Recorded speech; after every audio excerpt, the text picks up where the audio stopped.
Ohikoa den bezala, San Martzial eta San Pedroko jaiei hasiera ematen dien sua San Juan plazan ospatuko da ere aurten. Ekainaren 23an, goizetik aurrera, San Juan plaza erabilgarria izango da eta bertan sua ospatzeko ez da arazorik egongo. Beraz, Kenben dantza taldeko aurreskua bertan ikusteko aukera ere izango da.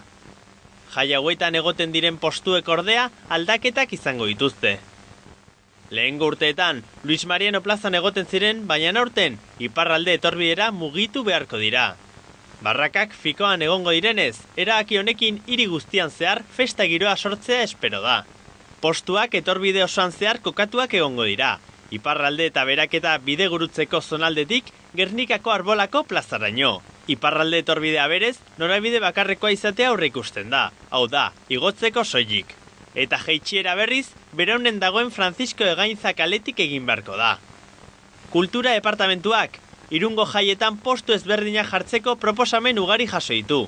Eta hauen guztien artean, zozketa publikoa egin beharko da.